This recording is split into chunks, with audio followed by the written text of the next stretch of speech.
campanha para a manutenção do nosso grupo. Participe acessando nosso site.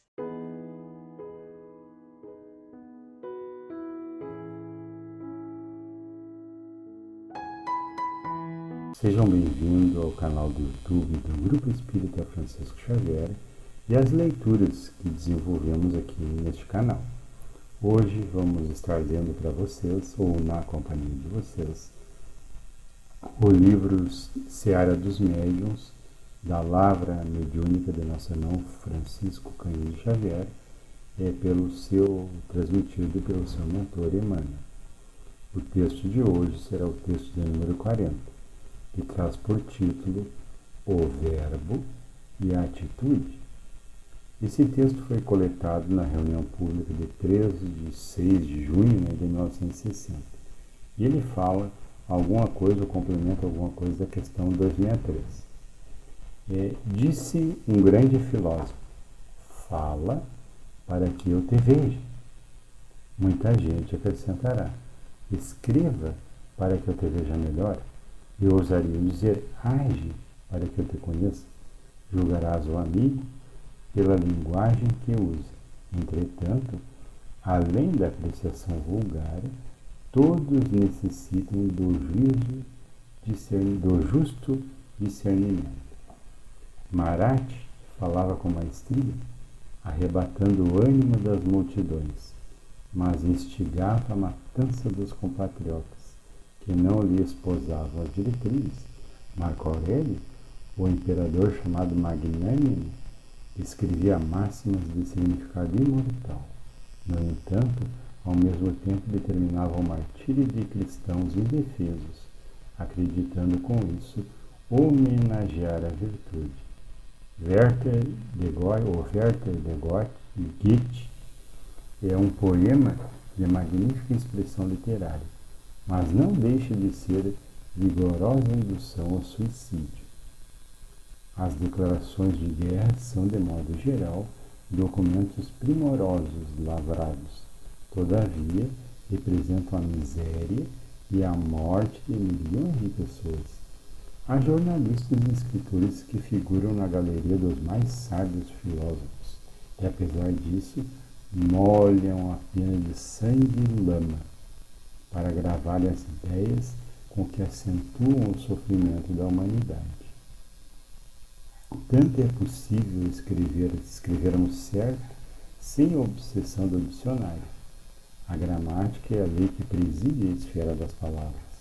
A instrução cerebral, porém, quando sem base no conhecimento, é semelhante à luz exterior. A luz na lâmpada disciplinada que auxilia e constrói. A luz no fogo descontrolado que incendeia e consome. Identifica o mensageiro encarnado ou desencarnado pela mensagem que te dê, mas se é justo que afixas a cultura, é imprescindível a nota e a orientação que está dentro dela. O navio pode ser muito importante, mas é preciso ver o rumo para o qual encaminha o leme. Seu verbo apresenta atitude, dirige.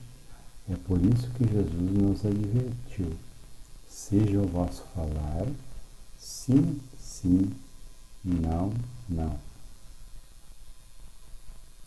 Essa máxima de Jesus é uma coisa que a gente tem dificuldade de entender até hoje, E porque nós, ao longo da história humana, nós simplesmente nos limitamos a reproduzir os comportamentos que nos transmitiram, e ao longo de gerações inteiras nós vamos reproduzindo esses comportamentos.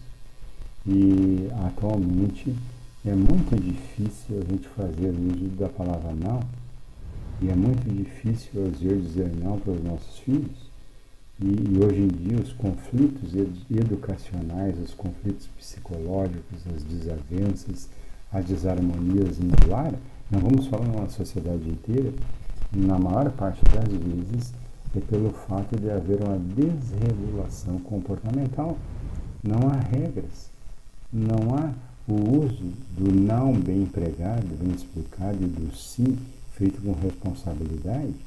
E devagarinho, se nós observarmos na nossa volta, nós vamos ver esse resultado das nossas crianças, que hoje a psicologia trata como os reizinhos do lar, a necessidade que a gente destrone essa falta do não e reempregue novamente no emprego correto, no momento que é sim, no momento que é não, é não.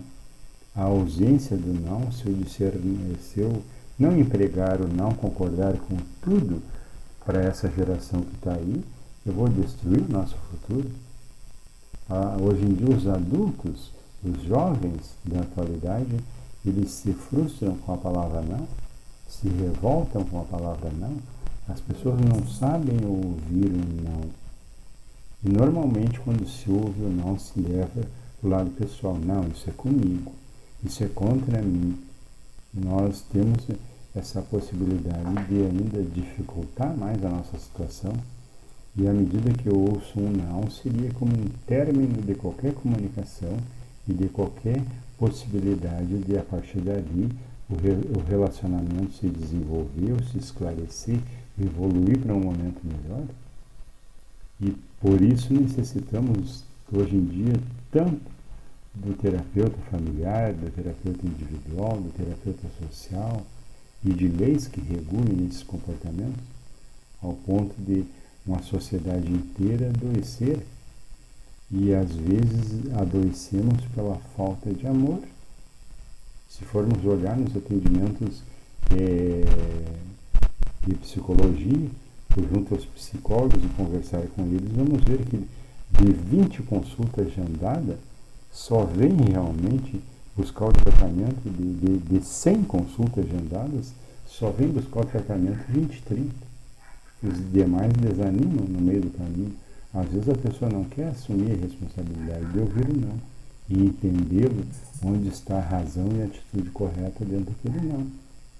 E assim a nossa sociedade vai caminhando. Vamos ter esperança, vamos ter que ter fé, porque a gente vai acordar desse sonho, dessa fantasia que estamos colhendo hoje de um plantio que a gente agiu, que a gente executou e que há necessidade que a gente retome algumas coisas.